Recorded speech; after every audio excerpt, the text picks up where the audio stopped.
Okay students, we will move on to the second part of microorganisms, friend and foe.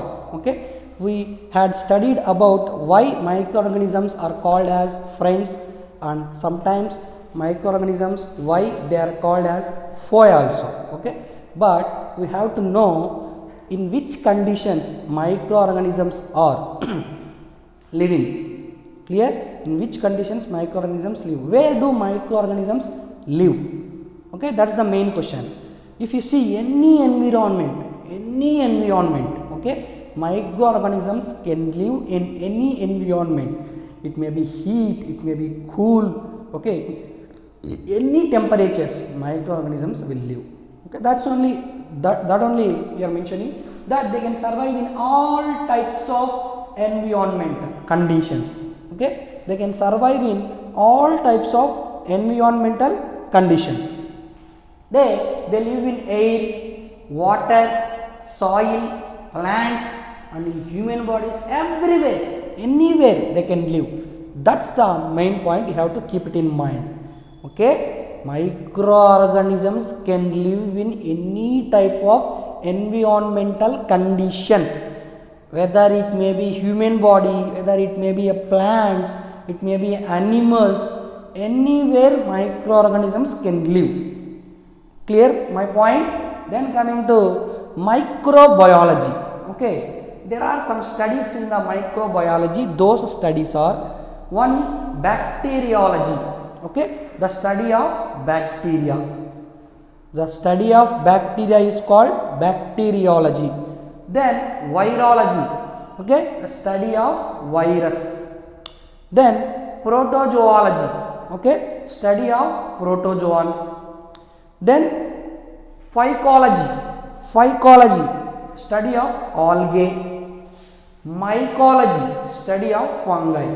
These are most important terms, have to keep it in mind, useful for multiple choice questions. Okay, bacteriology means study of bacteria, virology means study of virus, protozoology means study of protozoans.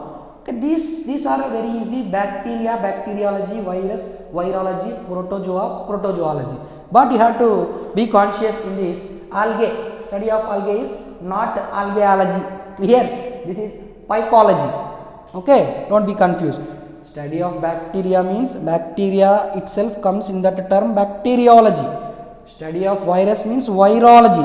Study of protozoan means protozoology. Study of algae is not algology. Clear? It is phycology. Then study of fungi is not fungiology.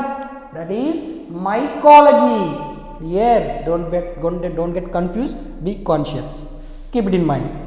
Then move on to one important note. You have to keep must in your mind that viruses don't have specific shape and structure. Clear? That means cellular structure. Okay, they don't have cellular structure as in the living organisms. Okay, living organisms cells have the virus. For living organisms you have some structure is there, cell structure is there, but for viruses lack means there is no cellular structure, that is non-living character, but can reproduce only inside cells of the host organism. This is the logic present here. For example, virus is one of the microorganism. This microorganism will get structure by the place where it go and settled in one place. It may be any place. It may be a human body, it may be an animal body, it may be a plant. Where it is going, that means the host cell. Okay, that host cell gives cell structure to that microorganism, that is the living character. Clear everyone? We have to keep it in mind, that important note. Then coming to, we know that in the last class we had said that microorganisms are both unicellular and multicellular.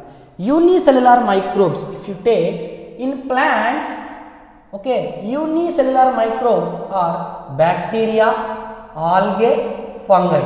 Okay, bacteria, algae, fungi are unicellular microorganisms present in plants.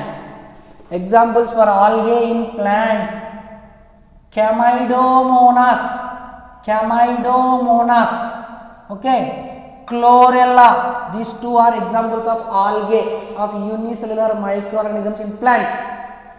Then yeast is an example of microorganisms present in the plants which have unicellular, clear. Then in animals, okay, in animals, the microorganisms present in animals, unicellular microorganisms present in animals are protozoa. Okay, protozoa. Examples are amoeba, paramecium. Okay, this is not a, you don't get confused. Plants are there. We know that microorganisms can survive in any environment, in any place. If microorganisms present in plants, bacteria, algae, fungi, these three are present in plants, unicellular microorganisms. Okay, examples are Chlamydomonas, Chlorella, yeast. Chlamydomonas and Chlorella comes under algae class. Yeast comes under fungi. Okay, don't get confused. Then multicellular microbes, algae, fungi. Okay, algae is both in unicellular and multicellular.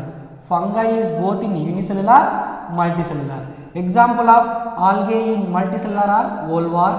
Example of fungi in multicellular are Penicillium. Like this, so many examples are there. Okay, we will discuss. Then microorganisms are also present in dead decaying organic matter. See, we already said that microorganisms can survive in any type of environment. Okay, any type of environment. Okay, like dead decaying organic matter also microorganisms present. Okay, thus organisms help in the release of minerals to the soil after the death.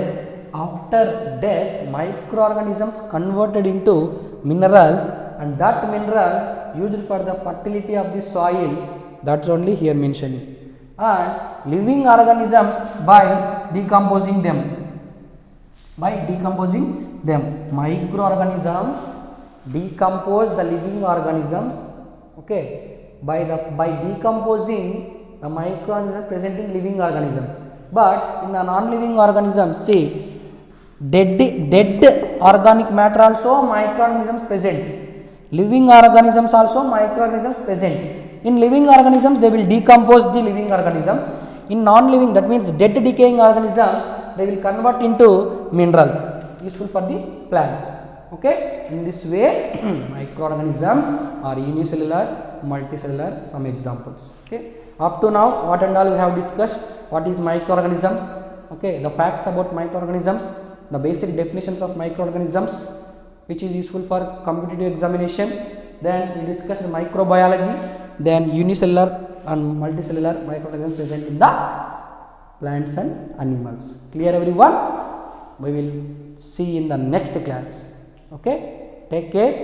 Please revise the topic more and more times, then you will get one clear idea. Thank you very much. Have a nice day. Take care.